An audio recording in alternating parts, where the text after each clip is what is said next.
Então, pessoal, no meio do turbilhão do debate a respeito do corte de gastos, da reforma fiscal que o governo Lula supostamente vai fazer, vai economizar uma coisa aqui e outra ali, a reforma tributária tá passando batida, tá ficando esquecida do debate público, não pode ficar. A gente tem que ressuscitar os memes do Taxade para dar uma segurada nisso. Lembrando que essa reforma poderia já ter sido aprovada na sua totalidade, regulamentada lá em maio, junho deste ano, só não foi por causa da enxurrada de memes do Haddad, ou do Taxade, melhor dizendo, né? Mas o negócio está sendo conversado ainda, a gente está caminhando para o final do ano legislativo, provavelmente não teremos nada de definitivo nesse sentido para a regulamentação da reforma tributária, só que olha aí o tipo de tema que está circulando novamente aqui, né? A reforma tributária vai acabar com um valor aqui de renúncias fiscais, né? Entre aspas, renúncias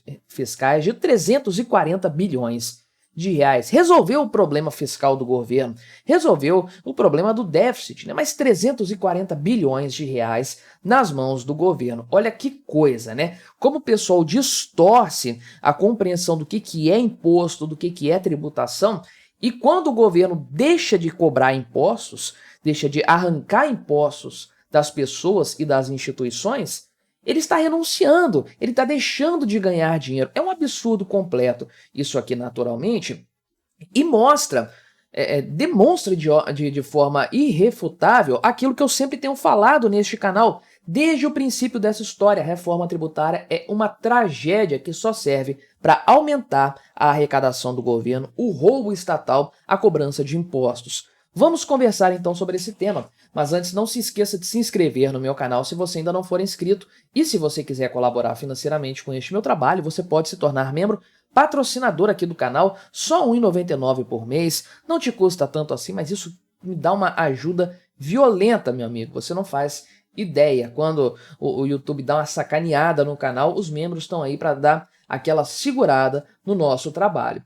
Mas então, né, foi feito um relatório aqui do Tax Expenditures Lab, sei lá como é que pronuncia esse troço aqui, meio complicado essa palavra aqui, né, que tem um título em inglês, mas parece que foi feito aqui por brasileiros, né? Mas quais são os fatores considerados aqui, o que eles levaram em conta nessa história, né? E é um relatório, foi publicado essa semana, num time maravilhoso, né? É impressionante como esses estudos são feitos certinho, na hora certa, né?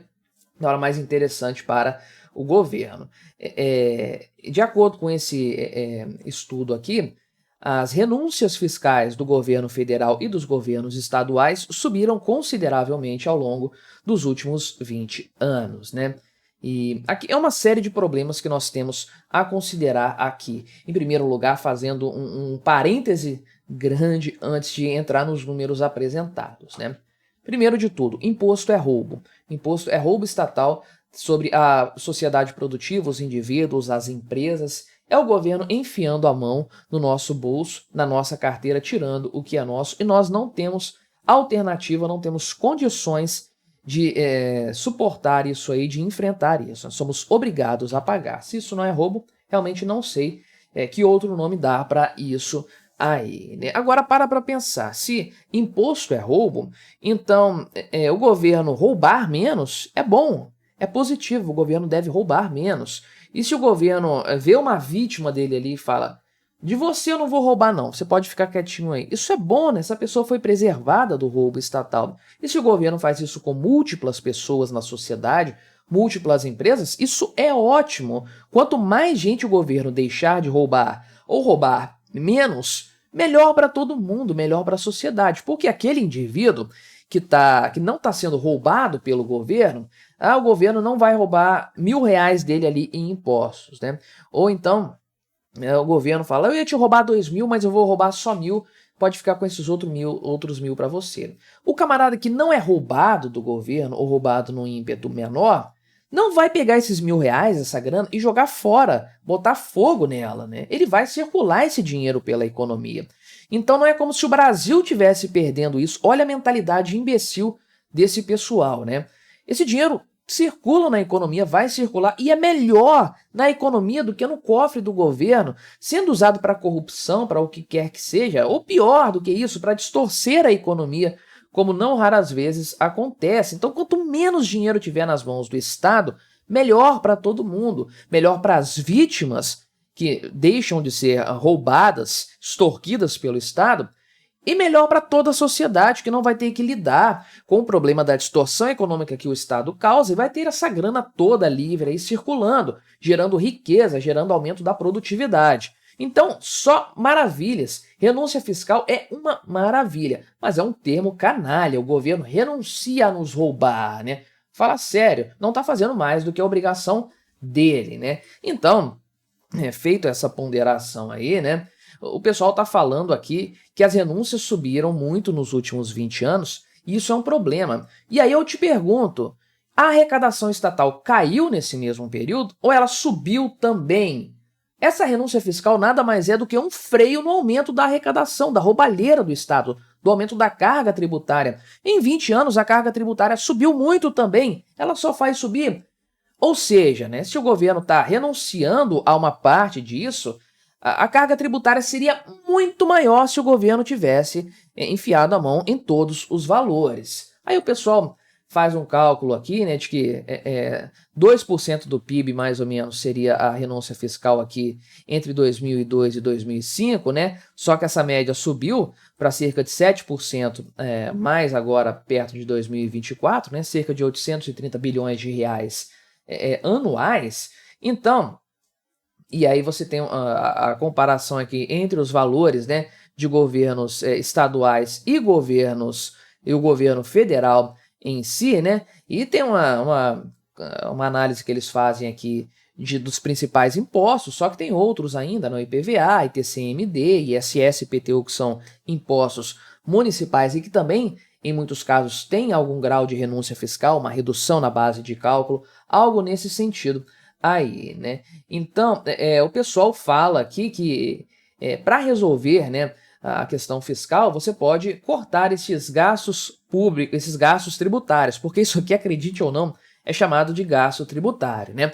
O governo olha para você, fala assim, eu não vou te roubar este ano, pode ficar com o seu dinheiro, eu não vou te roubar, eu vou roubar só um pouco. Isso que ele fez é chamado de gasto tributário. Olha a maluquice, né? A guerra semântica que o Estado trava contra todos nós, né? Aí tem gente que defende isso, fala, não, tem que cortar o gasto tributário mesmo. Tem que começar por aí, né? Ficar cortando os gastos efetivos ali, né? As despesas discricionárias, as despesas obrigatórias, mudar a regra. Não, tem que cortar os gastos tributários, ou seja, aumentar mais a arrecadação do Estado, né? E aí o pessoal, né, fala aqui o seguinte, né? Primeiro de tudo, que se você aumenta a arrecadação, você aumenta a carga tributária também, que já é muito alta, e isso causa uma comoção nacional. Obviamente, né? O povo brasileiro hoje não aceita isso tão bovinamente quanto no passado. Precisava se revoltar mais, mas não aceita tão bovinamente quanto no passado, né?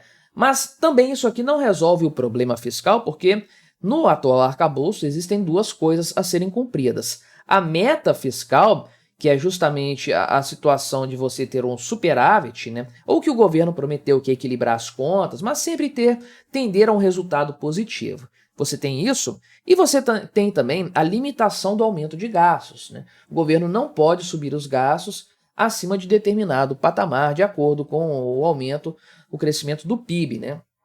Então, esse cenário de cortar os gastos tributários, aumentar a arrecadação estatal, reduzindo algumas dessas renúncias fiscais, resolve o primeiro problema, pode ajudar a resolver, é mais grana para ser usada aí no orçamento, né?